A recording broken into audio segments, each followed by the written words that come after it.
This is how to make a sourdough loaf of bread. So this is your ingredients the night before. You need flour, water, your 3 bowls of scale, and your sourdough. And then you mix it up because you need your sourdough to be nice and alive to cook your bread, or to make your bread so it'll be nice and poofy like bread should be. So I did 200 grams of flour, 190 grams of water, and then 100 grams of the actual sourdough. Then you mix it up. That last clip was a little thick. This is more of what you want, thinner, so it kind of falls off the spoon like pancake batter. And then you let it sit for 12 hours. Then you add the water to that, 100 grams of sourdough, 375 grams of water. Then you mix it up because you need it to be nice and spread out, the sourdough nice and spread out throughout the loaf. Then you add 500 grams of flour, which is shown here. Then you mix that up until it's like a doughy consistency. And you have to use your hands, but I couldn't really record that because I don't have like any special stuff. This is being recorded off my phone. So you mix that up. This spoon is terrible. I just use my hands right after this, and that works a lot better. And then I didn't record anything else, but you let it sit for 30 minutes after you're done mixing it up and it's nice and doughy.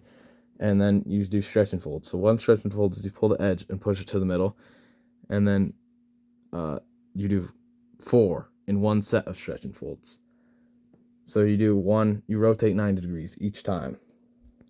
And then, so you'll do 4 total sets across 2 hours of stretch and folds, which means one every 30 minutes. One set of stretch and folds every 30 minutes.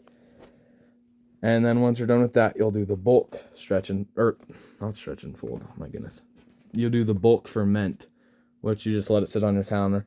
And make sure your kitchen isn't at like 50 degrees, because when you like to have your windows open, that sometimes happens. And on this loaf, I had to let it sit for almost 24 hours, which usually recommended is like 8 to 12, because it's too cold in my kitchen and those refrigerator temperatures. But then once you're done with that, usually the rule of thumb is like it's bubbly and jiggly on the top. Once you're done with that, you flatten it out.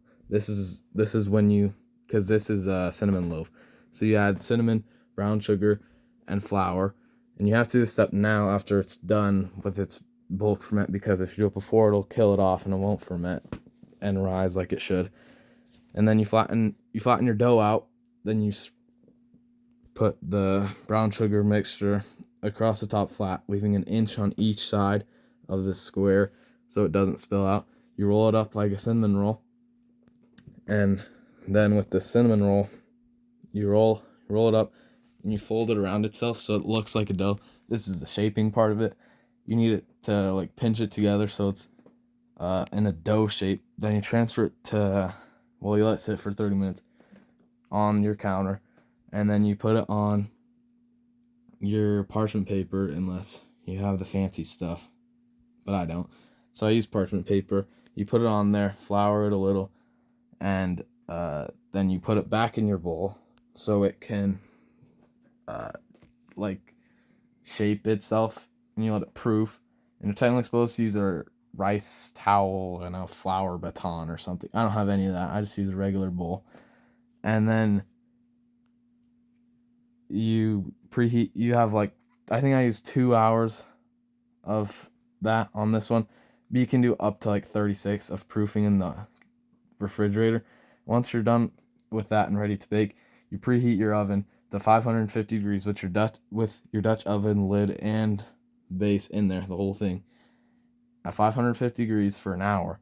Then you pull it out, you take the lid off, and you need to have your breads. You score your bread, and if you don't, it looks like a Texas Roadhouse roll, which I've done that before.